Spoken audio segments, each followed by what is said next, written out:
Hello friends, मैं नीरज एक बार फिर आप सभी का स्वागत करता हूं अपने यूट्यूब चैनल। तो आज हम पढ़ रहे हैं विज्ञान का एक पाठ, पहला पाठ जिसका नाम है पादपों में पोषण। ठीक है, तो आप पढ़ चुके हैं, कक्षा 6 में हम पढ़ चुके हैं कि सभी जीवों के लिए भोजन की आवश्यकता होती है। अब आपने देखा है जो खुद भोजन बनाते हैं उन्हें स्वपोषी कहते हैं और जो दूसरों पर आश्रित रहते हैं उन्हें परपोषी कहते हैं। अब हम इसके प्रश्न उत्तर पर चलते हैं। तो हमारा पहला प्रश्न है, जीवों को खाद्य की आवश्यकता क्यों होती है? ठीक है, तो आप प्रश्न देख पा रहे हैं। प्रश्न है, जीवों को खाद्य की आवश्यकता क्यों होती है? तो आपको पता है जो जीवित रहते हैं, जिनमें जान होती है, उनको भोजन की आवश्यकता क्यों होती है? तो हम देखते हैं जीवों को अपनी शारीरिक संरचना, वृद्धि एवं विकास, आप इधर वृद्धि एवं विकास भी बोल सकते हैं। ठीक है, तो याद करने के लिए हम इसे कैसे याद करेंगे?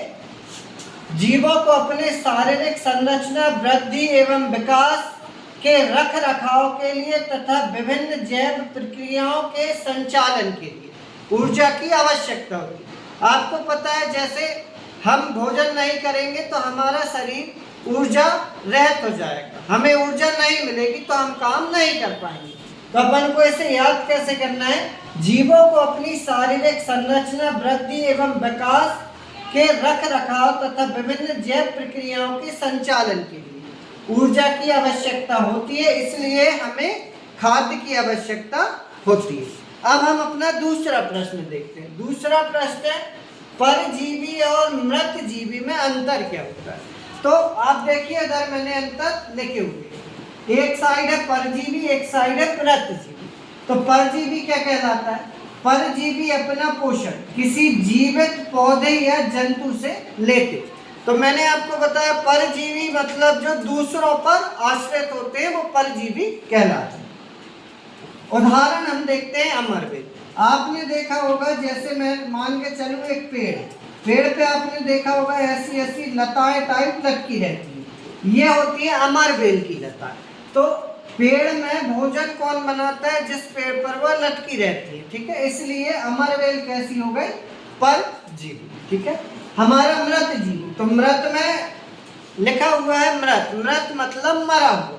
तो मृत जीवी अपना पोषण, मृत जीव जो जीव मर चुके रहते हैं, मृत जीवों के शरीर तथा सड़े गले पेड़ पौधों के पदार्थों से प्राप्त करते हैं, वो कहलाते हैं मृत जीव। इसमें हम केवल दो उदाहरण याद करेंगे। एक आपने देखा होगा कुकुरमुत्ते का, है ना, एक कुकुरमुत्ता हो गया और एक आप याद रख लें कबक। ये दोनों कैसे होते हैं? तो ये दोनों मृत जीवी होते हैं। ठीक है, चलिए हम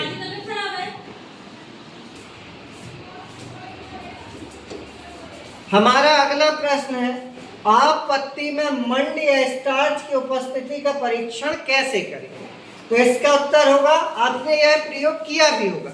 एक गमले में लगे हुए पौधे को 24 घंटे तक अंधेरे में रख देते हैं। तो आपको क्या करना है? एक गमला लेना है, आपको उसे 24 से 25 घंटे के लिए अंधेरे में रख देते हैं, एक दिन के लिए, जिससे उसकी पत्तियां मंड रहित हो जाती है। तो आप ऐसा याद रखें, मंड रहित मतलब जो पोषक तत्वों से मिलते हैं, प्रकाश संश्लेषण क्रिया से मिलते हैं, वह अंधेरे में नहीं मिलेंगे तो वो मुरझा जाएंगे ना, मंड रहित हो जाएंगे। इस पौधे की एक पत्ती के दोनों तरफ के कुछ भागों को एक काले कागज की क्लिप की सहायता से ढककर गमले को सूर्य के प्रकाश में रख देते हैं। आपको क्या करना है? एक पत्ती पर कागज लपेट देना है। ठीक है, हम उस पर लपेट देते हैं। अब 5 से 6 घंटे बाद उस पत्ती को तोड़कर एल्कोहल में उबालकर रंगहीन कर लेते हैं। इसके बाद क्या करते हैं? इसके पश्चात पत्ती पर आयोडीन का घोल डालते हैं। आयोडीन मतलब कहाँ मिलेगा? हमें नमक, नमक थोड़ा सा घोल लेना है। फिर पत्ती का जो भाग काले कागज से ढका था वह नीला नहीं होगा। क्यों नहीं होगा? क्योंकि उस तक प्रकाश नहीं पहुंच पा रहा है, शेष भाग नीला हो जाता है। काले कागज से ढके हुए भाग को प्रकाश नहीं मिल पाता है, इस कारण प्रकाश संश्लेषण की क्रिया भी नहीं होती तथा शेष भाग में प्रकाश संश्लेषण की क्रिया हो जाती। तो मैंने आपको बताया है ये प्रयोग आप घर में भी कर सकते हैं। कैसे कर सकते हैं? सबसे पहले हम लेंगे एक गमला, गमले में आप 2 पत्तियों पर करेंगे, एक पत्ती को कागज से ढक देंगे और एक पत्ती को कागज से नहीं ढकेंगे, ठीक है। अब आपके पास अल्कोहल यदि नहीं है तो आप अल्कोहल से ना करें, आप केवल आयोडीन का परीक्षण कर लें।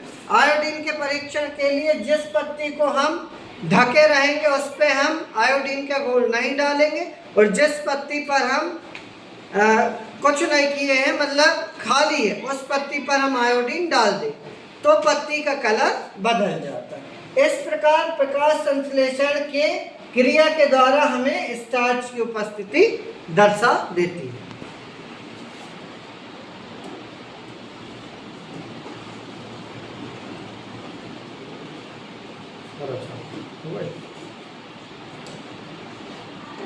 हमारा अगला प्रश्न है, हरे पादप में खाद्य संश्लेषण का संक्षिप्त विवरण है। तो इसका प्रश्न ये है कि हरे पेड़ पौधे कैसे अपना भोजन बनाते हैं, यह हमें समझना। तो सबसे पहले आप याद रखें, पत्तियां पादप की खाद्य फैक्ट्रियां होती हैं। इसे हम और कैसे लिख सकते हैं? हम लिख सकते हैं कि पत्तियां पेड़ पौधों की भोजन फैक्ट्री भी होती हैं। पेड़ पौधों में या पादपों में खाद्य पदार्थों का संश्लेषण उनकी पत्तियों द्वारा होता है। अब मिट्टी में उपस्थित जल एवं खनिज लवण की सहायता जड़ों के द्वारा अवशोषित किए जाते हैं। आपको पता है कि पेड़ पौधों में सारा काम कौन करता है? जड़ें। जड़ें नीचे से जल एवं खनिज लवण अवशोषित करते हैं। अवशोषित करते हैं मतलब खींच लेते हैं। इसके बाद क्या करते हैं? तने के माध्यम से वाहिकाओं द्वारा, तने के माध्यम से वह वाहिकाओं द्वारा कहाँ पहुंचेंगे? पत्तियों तक पहुंचते हैं।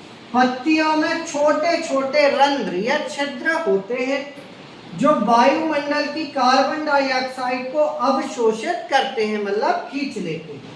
पत्तियों में उपस्थित क्लोरोफिल, आपको पता होगा पत्तियों में हरा रंग किस कारण होता है?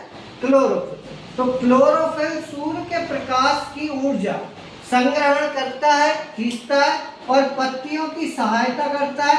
फिर पत्तियों में संग्रहित सौर ऊर्जा, सौर की ऊर्जा द्वारा जल एवं कार्बन डाइऑक्साइड से हमारे भोजन का निर्माण होता है। हमारा अगला प्रश्न है, किसी प्रवाह चित्र की सहायता से दर्शाइए कि पादप भोजन के मूलभूत स्रोत, मतलब पेड़ पौधे किस क्रिया के द्वारा कैसे भोजन बनाते हैं, यह हमें इस चित्र में देखना है। तो सबसे पहले आप देखिए, ये रहे पादप। पादप मतलब पेड़ पौधे। ये आ रहा है आपका सूर्य का प्रकाश, ठीक। पेड़ पौधों में आपको पता है नीचे जड़ रहती है, जड़ क्या लाएंगी? मृदा से खनिज लवण ऊपर लाएंगे। फिर क्या होगी? प्रकाश संश्लेषण की क्रिया, जिसमें हमारे भोजन का निर्माण हो जाता है। फिर क्या होता है? जो पेड़ पौधे रहते हैं, पत्तियां रहती हैं, फल रहते हैं, वो कौन खाता है? शाकाहारी लोग खाते हैं। आपको पता होगा शाकाहारी क्या खाते हैं? पेड़ पौधे में से जो प्राप्त होते हैं फल, ये खाते हैं शाकाहारी। शाकाहारी में कौन आ जाएंगे? जैसे गाय हो गई, बकरी हो गई, ये होते हैं आपके शाकाहारी। आपने 3 पढ़े होंगे, एक शाकाहारी, एक मांसाहारी, एक सर्वाहारी। शाकाहारी जिसमें गाय आएगी, बकरी आएगी, ठीक है। फिर हम बात करते हैं मांसाहारी। मांसाहारी उपभोक्ता क्या रहते हैं? जो केवल मांस का प्रयोग करते हैं, जिसमें आपको पता होगा शेर आएंगे और भेड़िया। अच्छा, मनुष्य, तो मनुष्य कैसा है? सर्वाहारी। सर्वाहारी क्या होता है? जो दोनों चीज खा लेता है, वेज एवं नॉन वेज दोनों खा लेता है। तो आपको पता होगा मनुष्य रोटी चावल दाल सब्जी सब कुछ खा लेता है, लेकिन मनुष्य मीट मांस अंडा ये भी खा लेता है, इसलिए मनुष्य कैसा है? सर्वाहारी। ऐसे ही भालू भी हमारा सर्वाहारी जीव है। हमारे प्रश्न 6 में है, रिक्त स्थानों की पूर्ति कीजिए, खाली स्थान। तो पहला है, हरे पादप अपना खाद्य स्वयं बनाते हैं। उन्हें क्या कहते हैं? तो उन्हें हम कहते हैं स्वपोषी, ठीक है। ऐसे पेड़ पौधे जो अपना खाना स्वयं बनाते हैं उन्हें हम स्वपोषी कहते हैं। अगला है पादपों द्वारा संश्लेषित खाद्य का या भोजन का भंडारण किस रूप में होता है? तो इसका उत्तर आएगा आपका स्टार्च। स्टार्च के रूप में किया जाता है। हमारा अगला है प्रकाश संश्लेषण की क्रिया में जिस वर्णक द्वारा सौर ऊर्जा संग्रहित की जाती है उसे कहते हैं क्लोरोफिल। इसका उत्तर हो जाएगा आपका क्लोरोफिल कहते हैं। ठीक, हरा रंग क्लोरोफिल के कारण ही होता है। हमारा अगला प्रकाश संश्लेषण में पादप वायुमंडल, तो आपको पता होगा वायुमंडल से क्या लेते हैं? Carbon dioxide. Carbon dioxide, carbon dioxide को हम क्या बोल सकते हैं? CO2 gas. तथा किसका उत्पादन करते हैं? तो ऑक्सीजन का उत्पादन करते हैं। आपको पता होगा मनुष्यों को जीवन के लिए ऑक्सीजन की आवश्यकता होती है, मतलब O2 की आवश्यकता होती है। सातवां, निम्न कथनों के संबंध पारिभाषिक शब्द दीजिए। पीठ या दुर्बल तने वाला परजीवी पादप क्या कहलाता है? तो आपको पता होगा एक अमरवेल। मैंने ऊपर आपको अभी बताया था परजीवी में जब हम अंतर देख रहे थे, अमरवेल क्या रहता है? एक परजीवी पौधा जो दूसरे पेड़ पौधों से पोषण प्राप्त करता है। अगला एक पादप जिसमें स्वपोषण एवं विषम पोषण दोनों ही प्रणाली पाई जाती है, तो उसका नाम है घटपर्णी। ठीक है, इसका नाम क्या हो गया? घटपर्णी। इसे हम क्या कह सकते हैं? इसे हम पिचर पादप भी कह सकते हैं।